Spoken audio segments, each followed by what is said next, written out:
Welcome to The Mountain Gardener with your host, Ken Lane. Gardening can be challenging, but with Ken's tips, tricks, and local advice, you'll reap huge rewards. Now welcome your host, Ken Lane.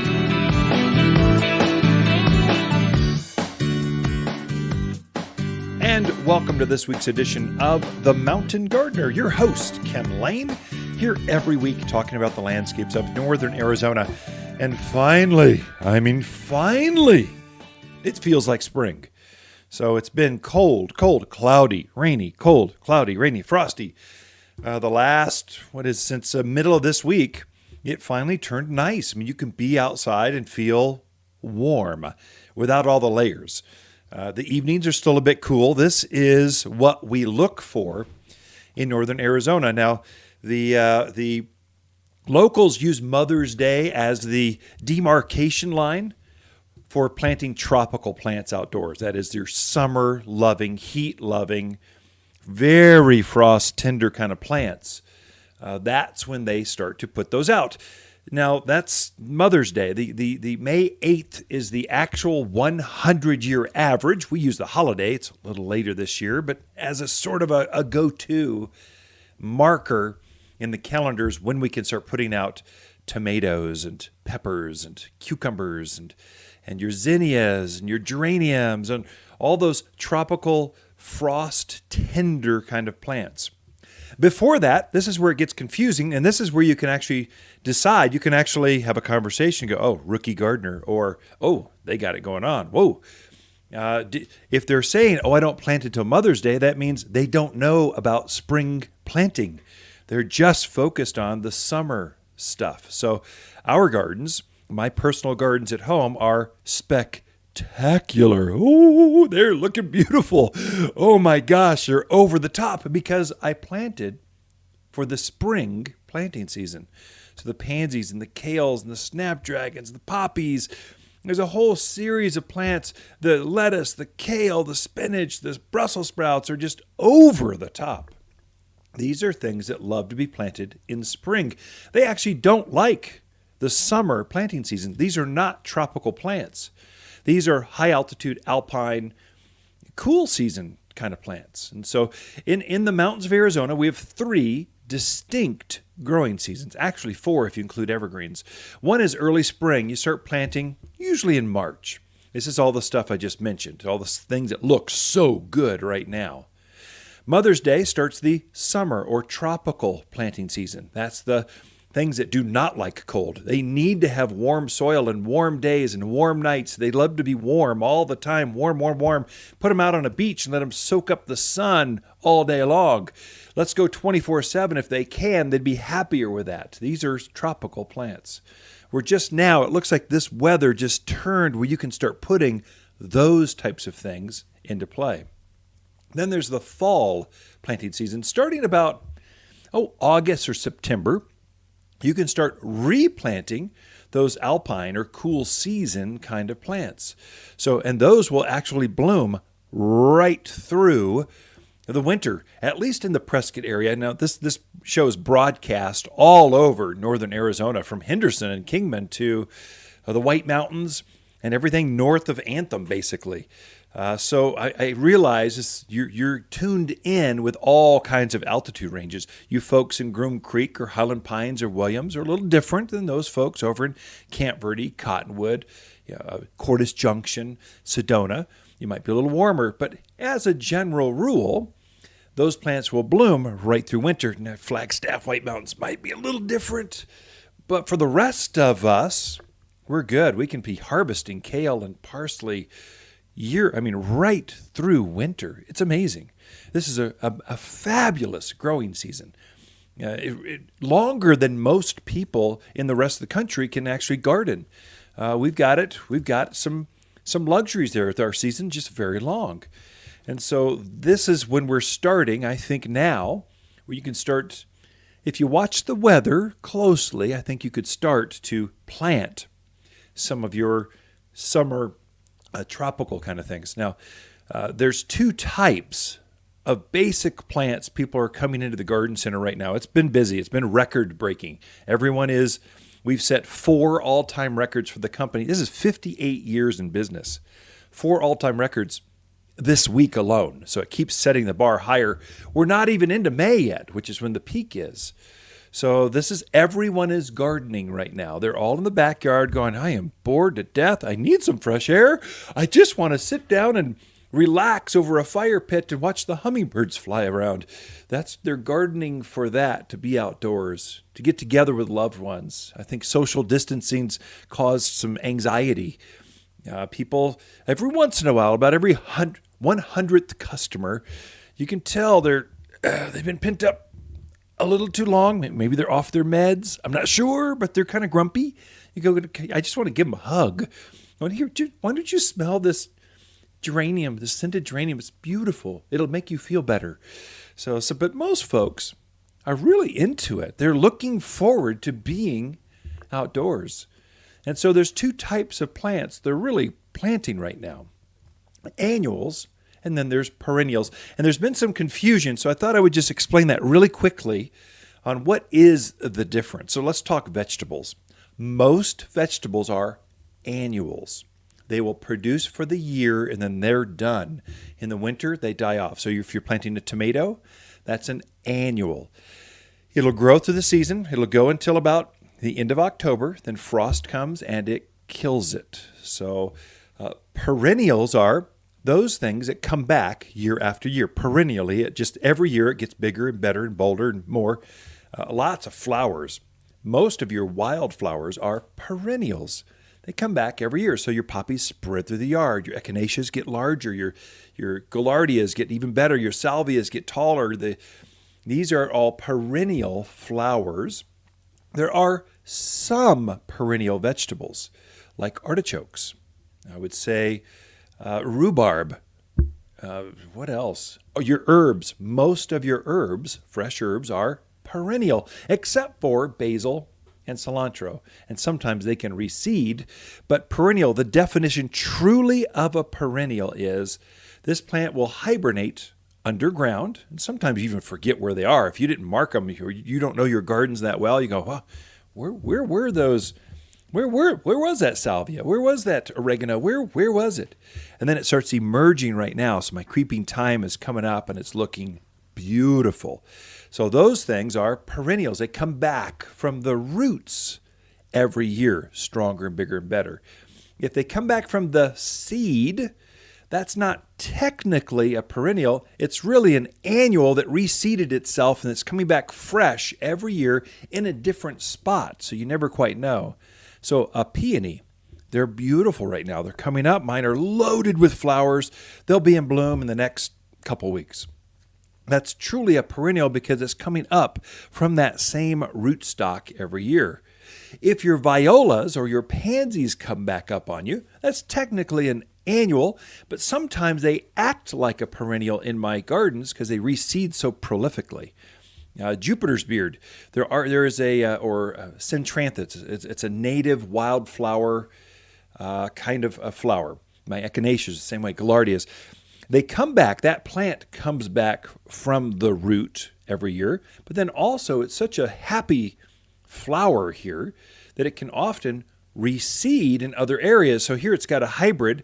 It's reseeding through the yard because it just loves growing at altitude, the bright light, the cool nights. It just loves everything about northern Arizona. These are plants that are perennial, but they act like annuals in that they reseed often as well. That's really a nice kind of add to your backyard gardens where it just kind of gets more beautiful all the time, especially if it's not all rocked over or you've got a hillside that just needs flowers spilling down the hill.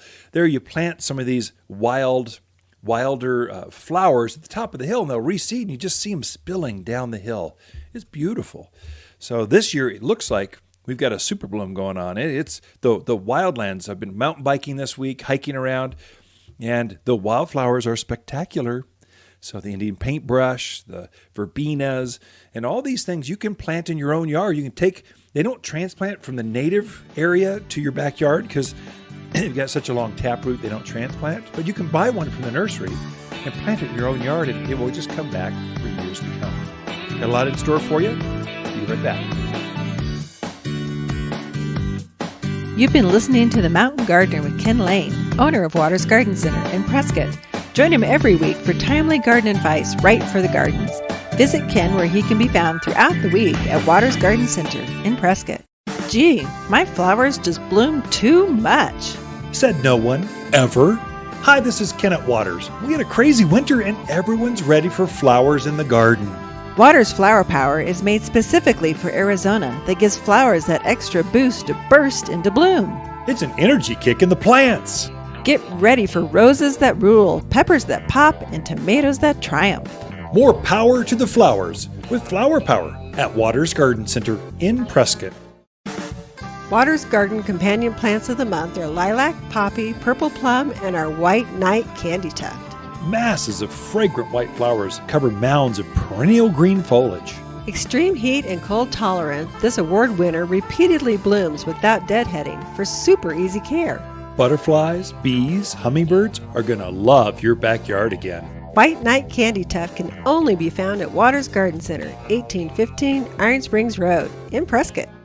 You've been listening to Ken Lane, the Mountain Gardener. Green thumbs learned while working in the Family Garden Center. Now welcome back to the Mountain Gardener.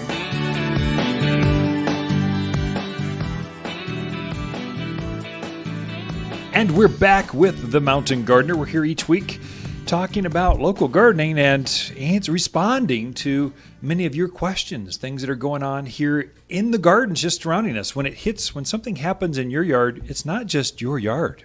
It's the entire neighborhood. It's that whole side of town. I would venture to say it's virtually all of northern Arizona at once. When the aphids hit, to when something goes into bloom, like the peaches are going into bloom right now, that beautiful pink tree in full bloom, or the red buds. They're also in bloom right now.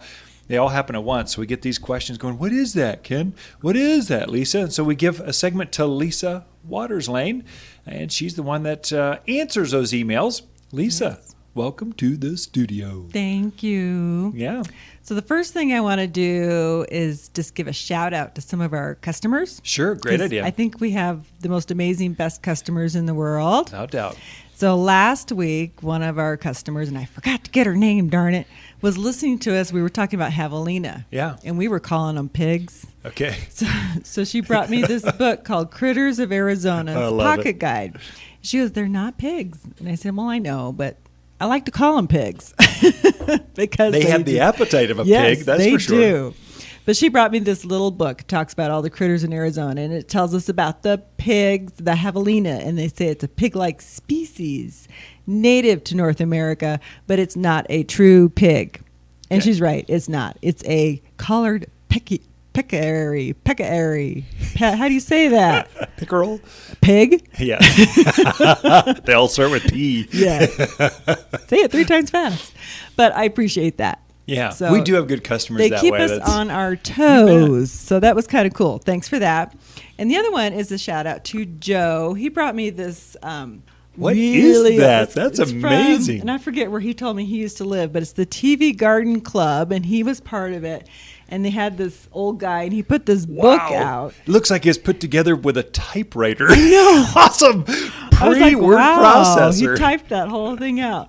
But it's really cool, and it had all kinds of neat old gardening information, things that's kind of that people used to do. It's kind of been lost to the Yeah. art of different things, propagating and all Yeah. that kind of stuff.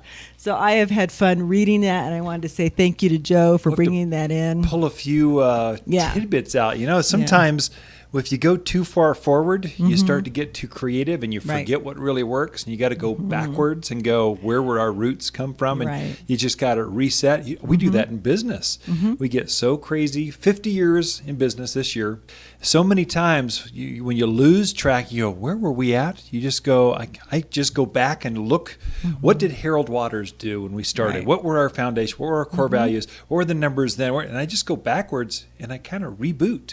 And it starts all, you can never go wrong by looking where you've come from. That is 'Cause true. things just go round and round in circles, and gardening is no one different. of them. Yeah, But I think great. he told me it was from either the 60s or early 70s. But I've had a lot of fun reading, a lot of good information. So I just wanted to say thank you Yeah, to thank you, those Joe. guys. But we do appreciate when... Remember when we went off to college? Yeah. I know. I got an electric typewriter. It was portable. It was like this 20-pound beast. I know. It And had you its thought it own was pretty case. good. It had self-correcting tape on the ribbon. You didn't have to break out the right. It was state of the art. Yes. And then right after that, I know. computers. Our kids are so lucky, and they Oh, have man. no clue. I sit Yeah. there and tell them, "Oh, we used to have to use self-correcting ribbons and white out. And We used if to have you- to go to if the you made a library. mistake- oh, I know. Research We spent everything. hours in the periodicals. and That's right. Those darn kids don't know how Microfiche lucky. tape. Remember? Oh, Are we yes. dating ourselves or what? You We're not are. that old. No, really. Okay, I am. Okay, time to move on, honey. You know, with shout outs and reminiscing. Let's go on to garden advice. Right. I tell you, we do like coming to work every day. We do have great. There's something social about customers. Like we had KPPV Radio, Ken Byers, good friend of mine. He was the Grand Poopah host last Saturday. This week, it'll be today. It's Lisa LaChapelle-Dando. She's coming in with Magic Radio, good friend. We've done a lot of things together, and she's coming in to run it.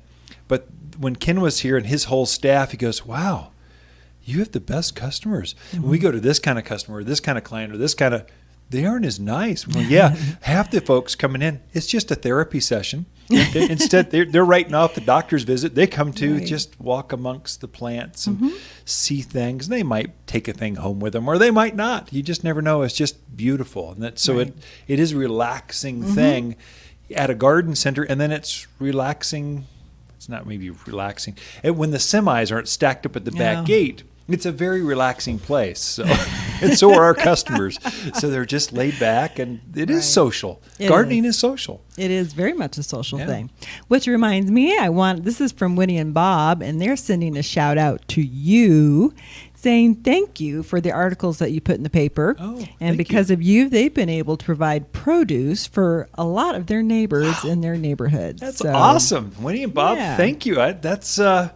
That's so great to hear that some of the stuff you're doing is appreciated. So, Right. yeah, thank you very And much. it works. It does. Just trying to be local advice at the right time makes a big difference. It does. And now we're to the point where we're trying to make local products that work for our local plants. We got our own Right. local foods and local bug things and we're growing local plants. Yep. So that'll grow here. And that hopefully will make you more successful. Correct. So if you got extras, feed the neighbors. If you got more than that, take it to the food bank because Yes. they appreciate so much fresh produce. They don't see very much. I've taken produce that we had extra on to the food bank out in Prescott Valley, and they go, "Oh, thanks so much, Ken. We appreciate that." And you see it go right on the truck. It doesn't go into the refrigerators. There's not enough. It goes right to the trucks. It gets used that day or the next day. It's amazing. Right. So, okay, done with my shout outs. Okay.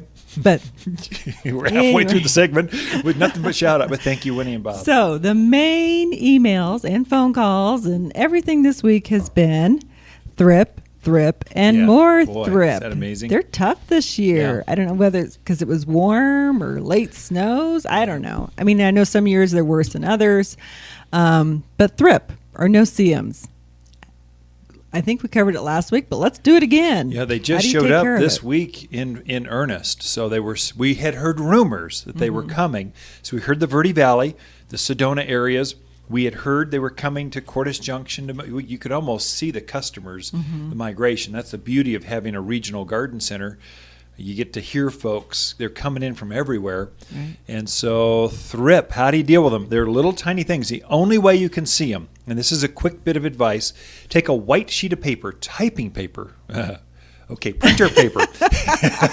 Take it out in the yard. What decade are you in? Tap it over that white sheet of paper, an envelope, anything, and you won't see the actual insect. What you'll see is little red specks jumping around the paper, thus the name no-see-ums. Right. What they do is they'll go into the buds, into the flowers, onto the leaf. They'll bite the leaf so it literally curls up and goes, "Oh, it hurts."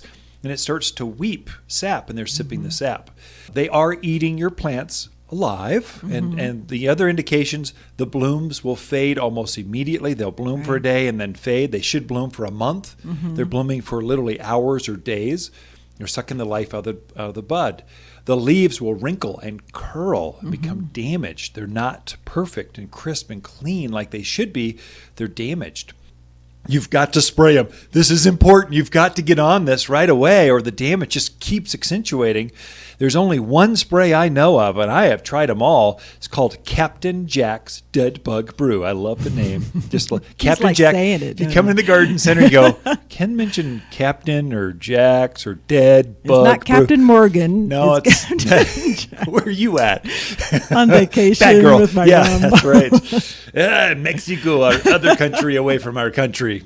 Anyway, it's Captain Jack's Dead Bug Brew. You spray the whole plant till it is dripping with this product, and it knocks them right back, and it has a bit of a repelling action. Wait about 2 weeks. Do it again. If you hit it twice with this concentrate, you won't have thrip, or you'll have far less damage. There's no way to get rid of all of them. What you want to do is simply thin them because they're attacking a tree by bazillions. Now, the other technique, we have ladybugs here at the garden center. You could release ladybugs at the base of the tree and or the shrub or the rose, whatever, and they'll crawl up and they'll eat. They're ferocious appetites. We'll go over how to release them, maybe the next segment you're on. Okay. We'll go into details because there's a trick to keeping them from flying away. Hence the poem, Ladybug, Ladybug. Captain Jack's Dead Bug Brew, that's what you want to spray. We'll be back with more garden tips, tricks, and advice.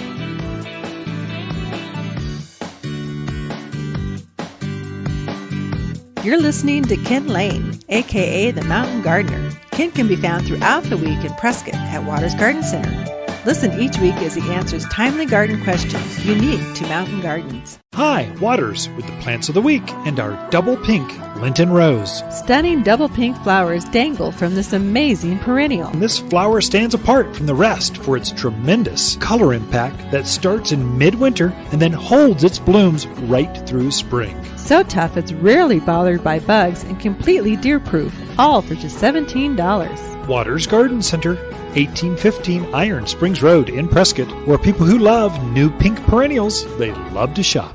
Hi, Waters with the plant of the week and our bloomerang lilacs. This revolutionary new lilac blooms in spring and then flowers and flowers again for season-long color. Enjoy classic lilac fragrance for months instead of weeks. This dwarf variety is rarely thirsty, stays small, and never needs maintenance, all for under $25. Waters Garden Center, 1815 Iron Springs Road in Prescott, where people who love their lilacs to bloom again and again, they love to shop. You've been listening to The Mountain Gardener with local expert Ken Lane. Join the conversation every week as he answers timely garden questions. Email Ken a question directly from your phone to his desktop through the web at watersgardencenter.com. That's Waters with 2 T's, gardencenter.com. Now welcome back your host, Ken Lane.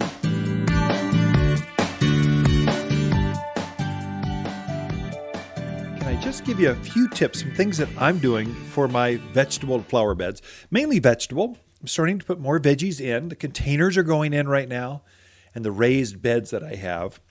And the real insider tip to really good gardening is it's all about the soil. You get that soil right, they just take off. I mean, it's just so easy. You get the soil wrong. You put the wrong organics, you put the wrong material in that soil, and plants will fade. Or they sit there and look at you. They stick their tongue out at you. And they go, nee, I'm not going to grow here. And they start to wilt and get yellow, and they bend over, and they die. It's the most painful thing you can watch as a gardener, is to watch a plant slowly fade. It'd be better just to not water it, have it dry up and vaporize, than it would to watch it slowly suffer in a bad soil. So what I do with the soil, my containers, I love container gardening because it's just so easy. We bag up our growers mix. So there's a special mix our grower developed to start plugs, to start plants. So we put a plant from the breeder into this soil, and it just naturally takes off. And so he's been perfecting that. It's actually a recipe. I mean, these guys, They look at it and go, I need to tweak this. Staying a little bit moist. I think I should put it up the perlite a little bit. And they're always tweaking this recipe. It's a weird thing. It's a grower breeder kind of mentality. It's fun. Well, we bag that soil up here at Watters Garden Center, and we call it Watters potting soil. It's made to plant plugs, seed, cuttings, or new starts. It's made to put new starts right into that, and it just takes off. If you can give your new seedlings, your new plant starts from the garden center, if you can mirror the exact kind of soil that it has in that pot that it's used to, its entire life knows that, and give it more of that, you can plug it right in there, it just takes off. Just no transplant shock, it just goes. So when someone's doing a new raised bed, I go, yeah, use filler. They need like 8 yards of soil. I'm going, that's fine.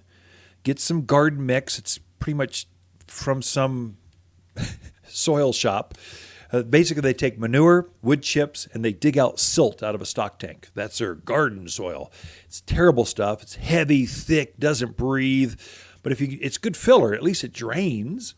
Put that in the bottom layer of that container, that raised bed. But then take Watters potting soil in that top 8 inches or so, just that top layer, where the plants your new starts are going to go into. Put that top layer. Don't blend it in. Don't add it. Just put Watters potting soil in that top layer, then start your starts in that, and away you go. Your plants will just take off with new growth. It comes down to the soil. If you've got a garden bed that's just out there, you need to rototill it, get it ready. Well, what the book says, 2 to 3 inch layer of organic matter, manure basically, or compost. And then till it to 1 shovel's depth, add some fertilizer, nutrients. We make our own vegetable food. So you sprinkle some vegetable food on, till that with your manures in, and all of a sudden you can start planting. That's out there in the yard. Most of us, I would say over half of the folks tuned in right now, they're doing back deck gardens, containers, or raised bed. The soil is so bad, I don't want to work that hard to dig a hole. I'll pay you to plant a tree, but my tomato plants, I'll just do it in this raised bed. There's that whole, probably half of all the customers we see are gardening those types of environments. And so, including myself, my soil is so bad, I said I'm abandoning that. I'm not growing in it. And I just created lots of raised beds. In our backyard, how many raised beds do I have? 1, 2, 3, 4, 5, 6, 7 or 8. And they aren't small. They're huge. They're like the length of the yard. They're huge. And so it's just tiered raised gardens all the way down this classic mountain property. That's what I did. And gardening has been easy ever since. Everything I plant grows. I got some other variables like water and that kind of stuff. I'm always testing. I wonder if this really is full sun. Let's try some shade. I wonder if this really does need all shade. Let's try some sun. Experiment. I'm a gardener. I like to experiment with things. But you get your soil right and put the nutrients in, and you're golden. You can plant whatever you want, and you'll have success. That's the insider tip I can give you. One, also, know your frost dates. Our last frost date's the first week in May. Okay, we're getting close. I know you can plant earlier than that, but just watch the weather so you can cover things if you need to. What you'll also notice from you folks from the Midwest, you'll need to fertilize a lot more here than you did in other parts of the country. That's because we don't have a lot of topsoil. And so a lot of you are dealing with barren or sterile soil. There's not one living thing in that soil, not one worm, no mycorrhizal colonies, no beneficials of any type, just clay or caliche. Well, you need to fertilize more in those environments. And so I use the vegetable food. I use Flower Power. I've got several here at the Garden Center that are like magic. They're made for us, for our plants. They work with our water. They work with our sun. They work with our plants. Get it. You need to fertilize more. I fertilize my vegetable gardens, I fertilize every other month with Watters fruit and vegetable food. And then every other week, about twice a month, I'll put the Flower Power on it. It's a liquid water-soluble food. And I got more tomatoes. I have more cucumbers. I have more flowers. Than I know what to do with. It really works. But get your soil right, your food right, your gardening goes right in the right direction. There you go. The Mountain Gardener, your source for timely garden advice right for higher elevations. Guaranteed to make a difference in your yard this season. I was raised in a nice house with my family. Now I'm out on my own and have my own apartment. I love my cute little place, but there's something I do miss. I miss my mom's garden in the backyard. It was so special because over the years I was growing up, I watched her give those flowers and plants such a personal, loving touch and so much color. I miss it so. Well, guess what? I just visited my local garden center and they gave me some great ideas. And now, because of them, when I look out my patio window, I see the beautiful planter they suggested, teeming with flowers, bright Arizona flowers. Looking at those flowers gives me such a nice feeling, and it's almost like being with Mom in the backyard all over again. Want help with planting? It's all online at plant-something.org. Brought to you by the Arizona Nursery Association at plant-something.org. You'll love it too. Water's Garden companion plants of the month are lilac, poppy, purple plums, and our songbird columbine. This graceful beauty dances in the shade of the garden, holding its head high, smiling back at you. This bloomer comes back each spring with lacy green foliage, promptly followed by amazing two-tone flowers. An excellent cut flower that is both deer and rabbit resistant. So hardy, some varieties naturally call Arizona home. Songbird columbine can only be found at Waters Garden Center in Prescott. You're listening to The Mountain Gardener with local expert Ken Lane. Mountain gardening is very rewarding, with a few of Ken's tips, tricks, and garden shortcuts sure to turn your thumbs even greener. Now welcome back to The Mountain Gardener.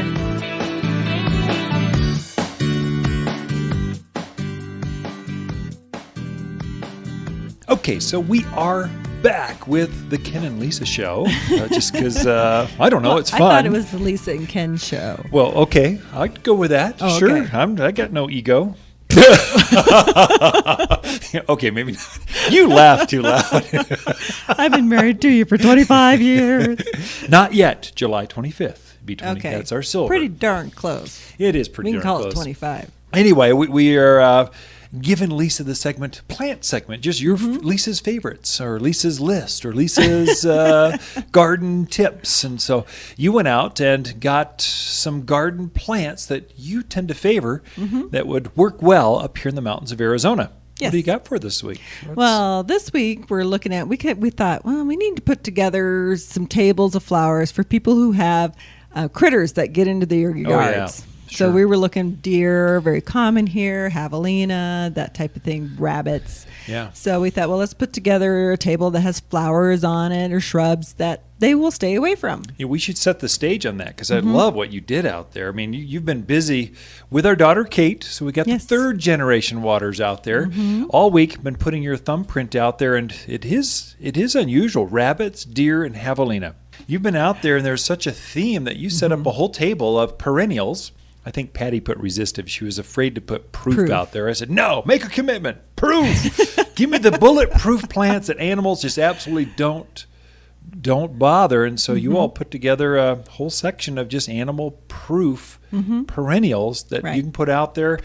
Even where they're bedding, they won't bother them. Maybe not. Okay. Close. I kind of like the resistive. too. Okay. So the plants, animals won't Tend bother. to not really want to eat. Yeah. How's that? Okay. And these are all perennials. So I kind of went through and I picked some of the favorites that I like. And the first one is the Shasta Daisy. Yeah, perfect.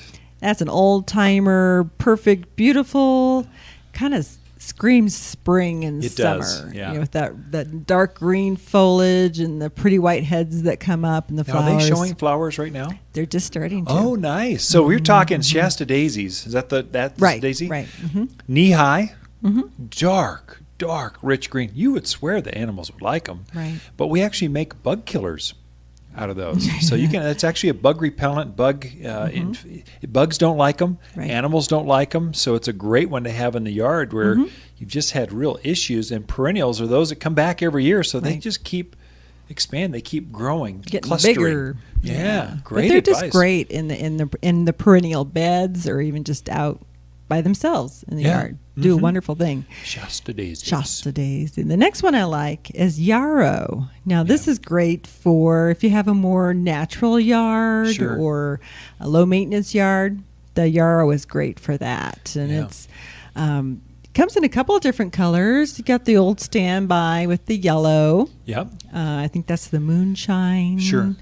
And then there's, forgot the name of it, that kind of red terracotta color. Don't Very, ask me. very There's pretty. so many yarrow colors, and we're trying to grow more and more of them because Yeah. they're so hardy. Right. So drought hardy, mainly. Mm-hmm. There's just no maintenance. They can go. In fact, they'll naturalize.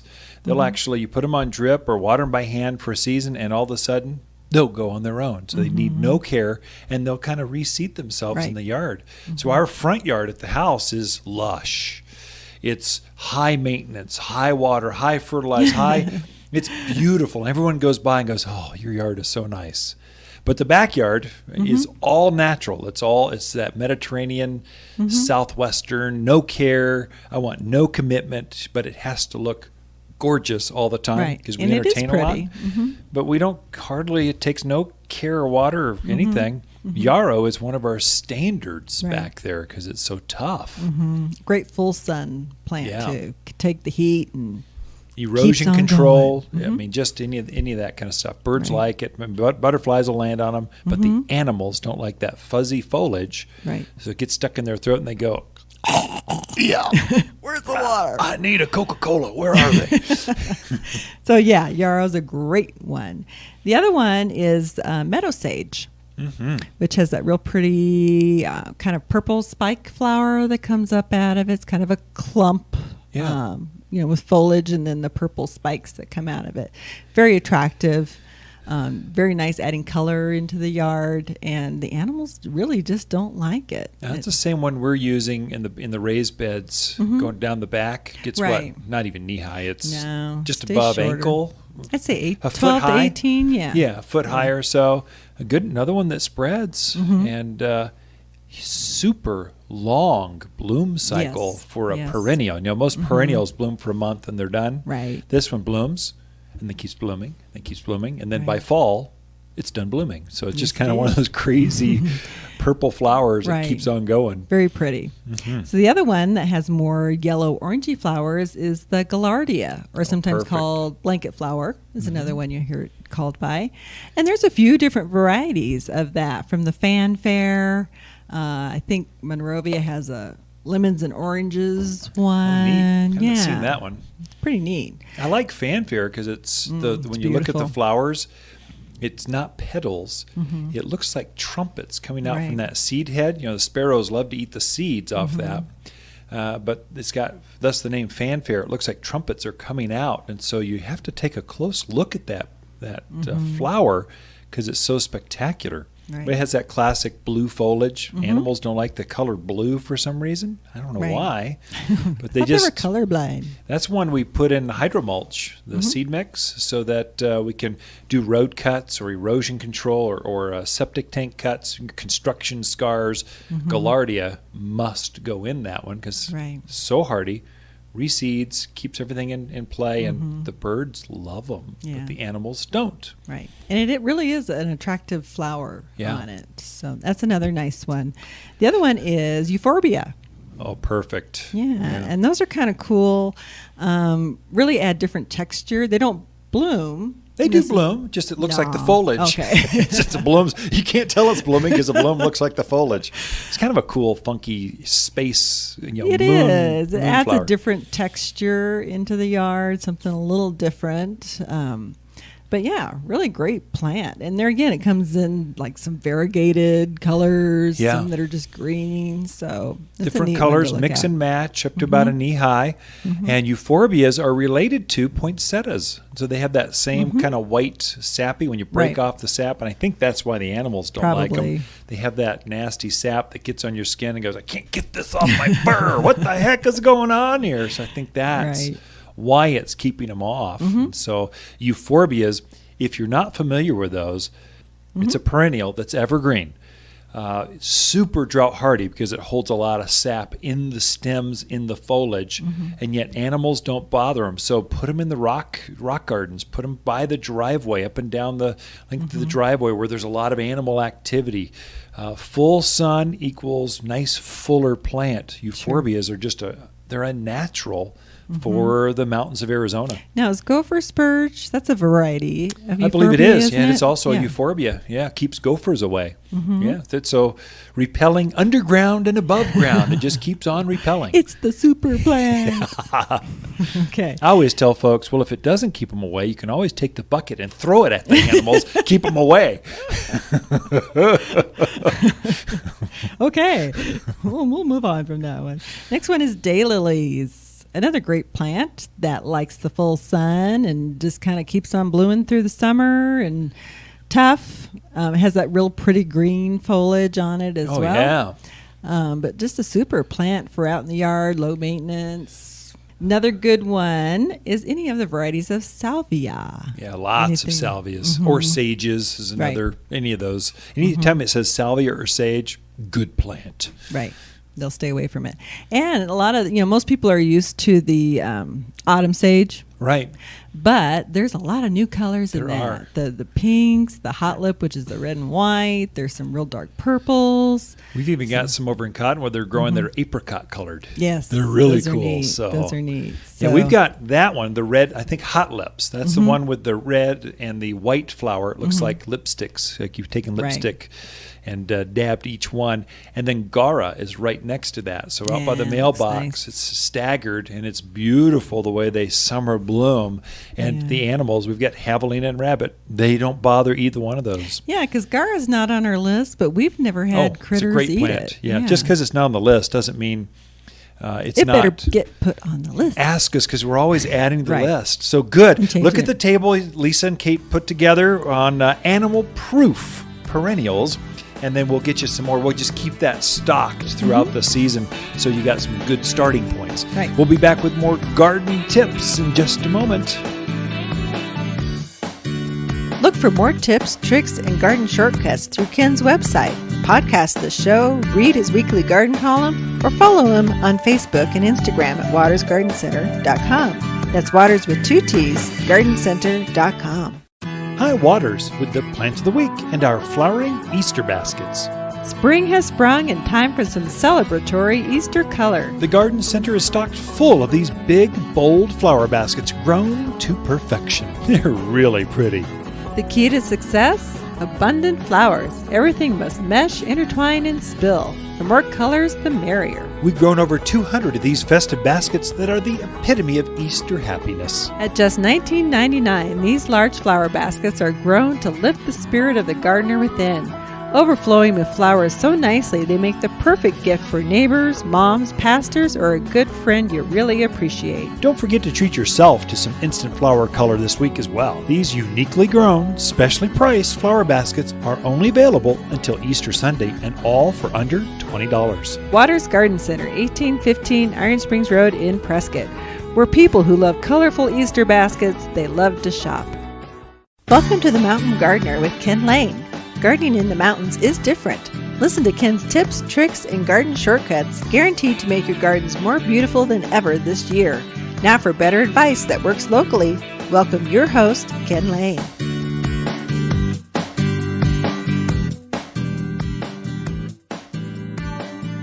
So I wrote a garden column last week. It's picked up by the newspapers. It's you're part of Waters Garden Club. Whenever every time you shop here, you go, "Oh, are you part of Waters Garden Club?" I send that directly to you, and so you get the live right from my desktop to yours. So the article last week was Tiny Trees for Tiny Yards. And the response, the questions, the interest was ginormous. I mean, just people came in looking for smaller trees. So I thought I'd just expound upon that. Because this format, I'm not limited to 600 to 800 words. That's a typical article. I can actually go 10-minute segments, so 1,000 words more, and expand it. So I thought I would just focus in on that. And just what are some of the smaller trees that you can put in your backyard, even if you've got a large lot, a large half acre, 1 acre, 10 acres, or you've got a fifth of an acre, tiny stuff to 15,000 square feet.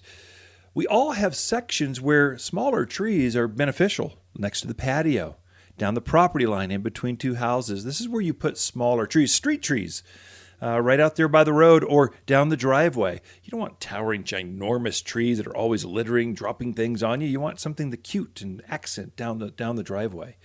So the number one seller probably, well, I can't say that. There are many good sellers, but the first one to start the season out would be purple leaf plum. This is a vase-shaped tree up to about mid-teens to no more than 20. So all these trees I'm mentioning are no more than 20 feet tall. So they're short compared, now that's comparatively speaking, to a 70, 80 foot cottonwood or willow or sycamore. These are big trees. These are on the shorter side. So I would say all of your fruit trees are shorter. Apples, pears, cherries, peaches, apricots, nectarines, they're all short compared to big shade trees. But purple leaf plum, this is an ornamental plum. It doesn't actually put fruit on, but it started out, a month ago or more. This beautiful pink flower is the very first tree to bloom in spring. It always is. And so right now it's transitioning, so the pink flowers are fading, and this beautiful, rich, royal purple foliage is starting to emerge. It's a very low maintenance plant. It requires virtually no pruning because it's short, vase-shaped, and it doesn't fruit. It's kind of no cleanup kind of stuff. And so the flowers fade off. They kind of blow away. They just go away for you. You don't even have to clean them up. The leaves will be there, and it stays this rich purple the entire year. About October, it starts to fade. Now it's just this pretty, even the bark has this purple tone to it. If you like purple, it's great. If you don't like purple, it's not great. Then we move on to what's been in bloom right now and is a white flower. A tree up to about 20, maybe 22, 23 foot tall. And it's a Bradford pear or ornamental pear. This is a beautiful tree. It announces spring with white. It's usually right after the purple leaf plum. Then it has this beautiful glossy leaf that's, the size of a matchbook car. It's bigger than a silver dollar, but smaller kind of leaf, but very glossy. Great shade. And then it's one of the last trees to turn red in the fall of the year. That one's a great one for shade off that back patio, but you don't want ginormous shade to compete with the structure of your house. One that's blooming right now is red bud. Red buds are probably the shortest of all the trees. True trees, there's some shrubs that actually act like a tree. They're big shrubs or really short trees. But this is truly a tree. Red buds are so tough, there's a native variety that grows here, Mexican red bud or Western red bud. It's more of a shrub form, multi-stemmed. But the true trunk, if you want a trunk with a canopy, that's going to be your Eastern red buds, Oklahoma red buds, Avondales. There's a whole series of these red buds we have here at the Garden Center. They're starting to bloom now. When it's done blooming, it'll have this beautiful, beautiful heart-shaped leaf. It's about the size. Just put your hands together and make the shape of a heart. You know what I'm talking about, you social media buffs. It's that kind of leaf. It's beautiful. You wouldn't think it would be so robust, but it's got such a large root structure, deeper, that it just makes it really tough. This is one that you could probably add to your xeriscape kind of landscape, get it established, and never care for it again. It might not bloom as nicely as it did when you actually care for it, but it could go on its own. You'll see it magically show up in places. It's a very interesting, fun tree. One that is probably, I think, have a resurgence of interest. Your grandparents grew crab apples for many, many years. It was the go-to plant. In fact, some of your grandparents actually made crab apple jellies and jams and preserves. Well, we don't sell that type of crabapple anymore. What we've done is bred the fruit off of it, or bred the fruit where it's really, really small. So now the fruit, you're not harvesting that. It's just a pretty ornamental accent to the tree. The crabapples, the real benefit though are they have the brightest of all the colors. They're short trees. High teens, no more than 20 feet tall, even very mature specimens. Has kind of an umbrella-shaped kind of canopy. This is very pretty, but the flowers are intense. I mean, we're talking purple, reds. I mean, not just reds. I mean, fire engine reds and very bubblegum bright pinks. Pure white with a delicate flower. These are crab apples. It blooms, then it puts on this foliage. That's quite pretty. Sometimes it can be tinted. You'll see tinges of reds and purples on the new foliage. And then it's just a nice green, very handsome tree. And the fall colors are spectacular. Usually oranges and reds is what you're going to see coming off of your crab apples. That little fruit I mentioned, that's going to hang on there through winter till about January. What I noticed with my crab apples is it's real pretty. These little dangly red, orange kind of fruits are all over the tree. Just really pretty. You go, oh, what is that? Oh, that's interesting. What is that? It's a crab apple. Oh, the leaves will fall off. The fruits will hang there. And then I noticed that the robins, they'll start gathering in clusters when they start to roost or start to take interest in each other. Big flocks of them will gather together.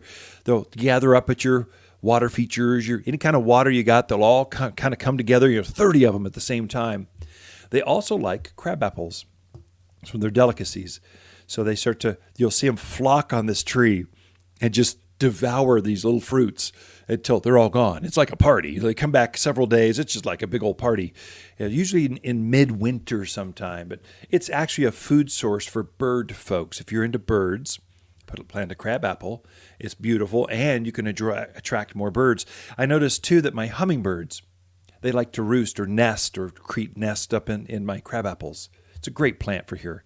Very robust, very easy, low care, very little pruning needed to it. It's just a shorter, easy to care for tree. Another one that's a native, actually it's been blooming. If you see a tree that's white just out there, obviously not planted. It's just wild. That's called serviceberry, a great xeriscape kind of plant. Very pretty tree, very easy to care for. I think we need to plant more of them here. It's got a real pretty, lacy, white flower.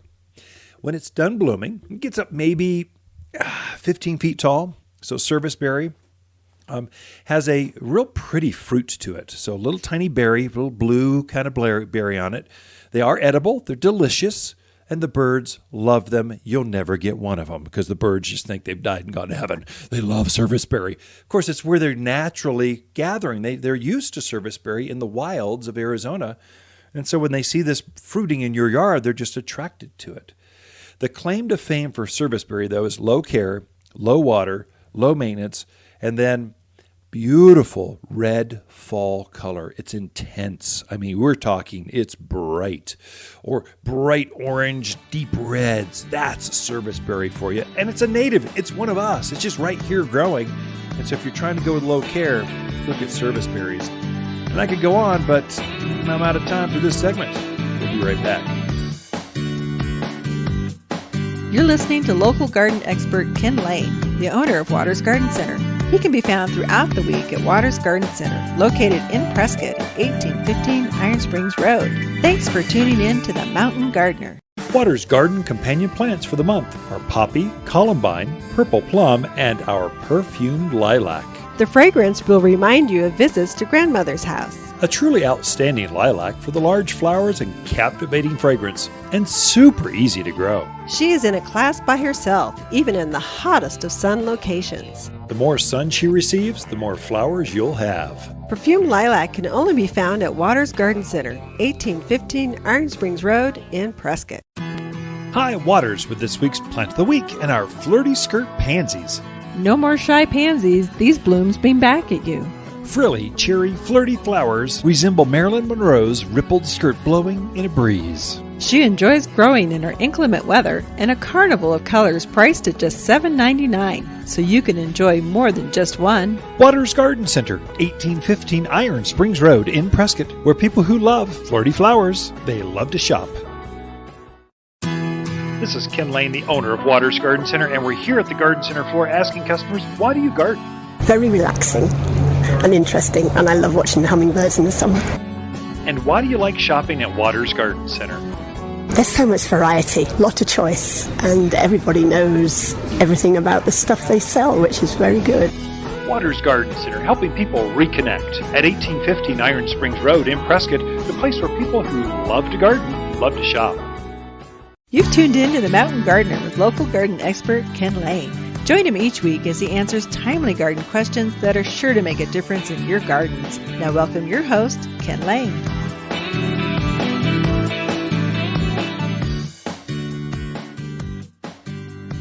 So I was tracking our social media, just digital influence, and it has skyrocketed like 40%. It's off the charts. Our newsletter, if you're part of Waters Garden Club, has gone up, I think, 1,500 people. These are people that shop in the store, basically. A few will sign up online, but basically it's people that shop here going, yes, I want to know more about blueberries. Yes, I want to know how to grow a tomato. Yes, what are the best fruit trees? Yes, yes, yes. Javelina, deer resistive. It just goes on and on. So we try to cover those in a weekly video and a weekly newspaper kind of column. So my column, I'll send that off to the newspapers and they pick that up. But the negative with newspapers, they can't embed. It's a two-dimensional kind of a dead language. Can I say that on air? I mean, I'm a newspaper. I've been picked up for decades, but it's kind of an antiquated format. So a newspaper, you're just reading it. Yes, I know it smells good. I know I'm offending some of you, but let's face it, your iPad's better because you can embed links in there. You can put live videos. It's much more interactive. The column that I write each week is extremely interactive. I mean, many links to more.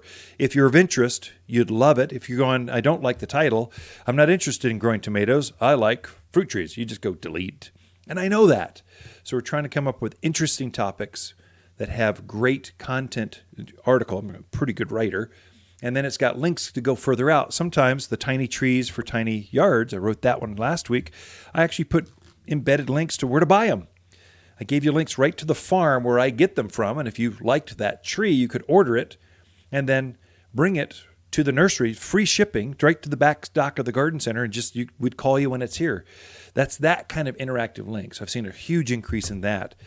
How businesses are looking at the different social medias. Facebook's kind of the number one for small business. Facebook's kind of it's a consciousness of stream. So we're trying to put interesting things on there that are garden related. So for me, what my philosophy has been, your news feed is so terrible. It's just negative. We're all going to die. Planes are crashing from the sky. Buildings are falling over. Oh my gosh! Hibernate! It's terrifying. I'm terrified. I can't look at this anymore. I'm trying to put very positive information through a pretty picture of an artichoke. I had a picture of an artichoke forming on a plant. It was here at the nursery. It was easy. Posted it. Went viral. Pretty dahlias. Took a video of that. Just going, oh, isn't that pretty? Don't you want one? Just something positive, uplifting. That's Facebook. Okay, that's what I'm trying to do with that. Although we can also, this is actually broadcast or podcasted later, and then it's put through our Facebook stream. So it's kind of this muddy, different garden information, very specific, never a sale, ever promotion of any kind. I think that's offensive. When I see that in my feed, I'm going, God, what an idiot. This is always just positive, uplifting stuff. So that's Facebook, watersgardencenter.com. Instagram, that one we use just for pretty pictures, and that is it. A few videos, but just pretty pictures of plants. If you follow our Instagram feed, Waters Garden Center, I think AZ, you will eventually see my entire yard or the entire garden center. It's usually something I'm out sipping coffee, looking at butterflies or some worm or some pretty flower or things in bloom or just whatever happens to be in my gardens, that's posted on Instagram. It's different. It's very pure in that it's pictures. Pinterest, I love Pinterest. So you Pinterest folks, you're not as common as you think you are. But really what I do with that is for tiny trees, for tiny yards, I build a Pinterest board. So I've got different boards up on our Pinterest page. And so I'll link out to going here. I'm only given 800 words here. But if you want to see another 5 interesting trees, here's a board of them. So next week will be, I think it's next week, I'm putting together the top 10 roses of the year. These are the winners acclaimed this year. Roses show up next week. But I can't fit all of them in. So here's 10, and then here's the other 50. So I created a Pinterest board for that. And so now you can go out and see more. What does that really look like? And I named them and described them. That's what Pinterest is really used like. Twitter, I don't know how to use Twitter. I know I'm supposed to, but I just, oh my gosh, a column goes out with that. If you're a Twitter follower, you and 2% of your friends actually like Twitter. The rest of us use Facebook, Instagram, or Pinterest. And that's how I use social media here at Waters Garden Center. All right, folks, that's it for this week. Throughout the week, we are an essential business. We are open. We are here. You can come. The garden center has only 52 parking spaces, and then you've got 2 acres to roam. The parking lot throttles everyone back. You'll have more space. You'll just feel safe. You can smell the flowers, watch the hummingbirds. Please visit us. We believe in family, church, community, and friendships here at Waters Garden Center. Growing up in Prescott, we knew spring was here when my grandmother's lilacs bloomed. I'm Lisa Waters Lane, and my grandmother would be thrilled with the new Bloomerang Purple Lilacs at Waters Garden Center. They don't just bloom once in spring, they bloom again in summer. Mine bloomed 3 times last year, making spring last well into fall, and just $29.99. Come check out all the heavenly new sights and scents that are making this spring the most beautiful ever. Lilacs like Grandma used to grow, and better. Waters Garden Center in Prescott. If you want a more fruitful garden, increased success in your landscape that just feels better, then tune in every week to The Mountain Gardener. Years of tips, tricks, and garden shortcuts are guaranteed to make your gardens nicer than ever. Listen to this podcast or read Ken's weekly garden column by visiting watersgardencenter.com. That's Waters with 2 T's, gardencenter.com. Thanks for tuning in.